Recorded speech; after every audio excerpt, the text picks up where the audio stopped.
as well. Mr. Hegseth, this hearing is about whether you are qualified to be Secretary of Defense, and one of the qualifications, to answer my colleague's question, is to actually win the votes of every member of this committee and to be confirmed by the United States Senate.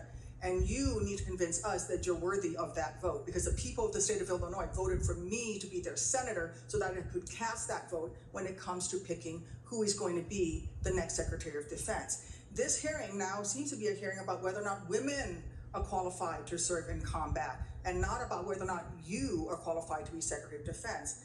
And let me just say that the American people need a SecDef who's ready to lead on day one. You are not that person.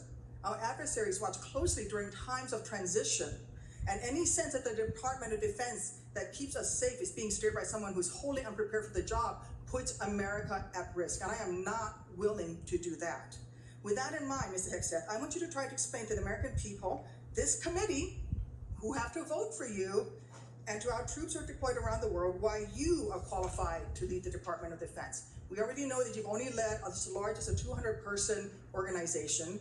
We already know that you so badly mangled a budget that after you left, they had to bring in a forensic accountant to figure out what went wrong. And the largest budget you ever managed was about $18 billion. You know, that is about 51,560 times lower than the Department of Defense budget of $825 billion. $16 million is 51,568 times smaller than the defense budget. Please describe to me, Mr. Hegseth, you talk about DoD passing an audit. Please describe to me a time or an organization when that you led underwent an audit, because you say you're going to hire smarter people than you to run this audit. I'm not asking you to be an accountant. I want you to be able to tell me what kind of guidance will be given to those employees, what will happen if, whether or not you pass that audit. Have you led an audit of any organization? Yes or no? I don't want a long answer. Yes or no? Have you led an audit of any organization of which you were in charge? Senator, in both of the organizations I ran, we were always completely fiscally responsible. Yes or no? Did you lead an audit? And the way yes or no? Did you lead an audit? Yes or no? Completely what are you afraid of? You can't answer this question. Yes or no? Did you lead an audit? Do you not know this answer? Senator, yes every part no? of my leadership yes of these organizations yes has been misrepresented. I will take that as a no. What were the findings? Though there were no findings, because you've never led an audit. What guidance did you give the auditors? None, because you've never led an audit. Nobody expects you to be an accountant, Mr. Hegseth. What we expect is for you to understand the complexity of this Pentagon budget process that is absolutely necessary to outfit our warfighters. Look, the Secretary of Defense is required to make quick decisions every single day that, well, with high-level information that's being provided for them. A Secretary of Defense has to have breadth and depth of knowledge. Right now, I am concerned that you have neither. Mr. Hegseth, what is the highest level of international negotiations that you have engaged in, that you've led in? Because the Secretary of Defense does lead international security negotiations. There are three main ones that the Secretary of Defense leads and signs. Can you name at least one of them? Could you repeat the question, Senator? Sure. What is the highest level of international security agreement that you have led, and can you name some that the Secretary of Defense would lead? There's three main ones. Do you know? I have not been involved in international security arrangements because I have not been in government other than serving in the military. So my job has been to no. The answer is, can you name one of the three main ones that the Secretary of Defense defense signs? Arrangements. I mean, NATO might be one that you're referring to. Status of Forces Agreement would be one of them. Status of Forces Agreement. I've been a part of teaching about Status of Forces Agreements. But you don't remember to mention it? You're not qualified, Mr. Hegseth.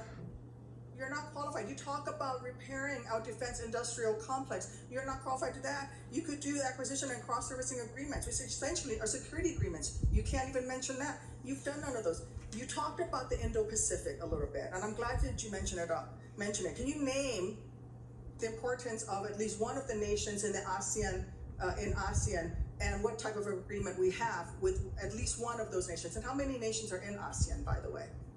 I couldn't tell you the exact amount of nations in that, but I know we have allies in South Korea and Japan, and in AUKUS with Australia, and trying to work on submarines with them.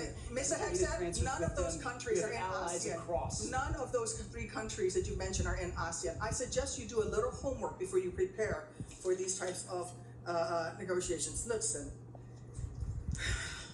Mr. Hegseth, this is, we ask our troops to go into harm's way all the time. We ask them to go into harm's way.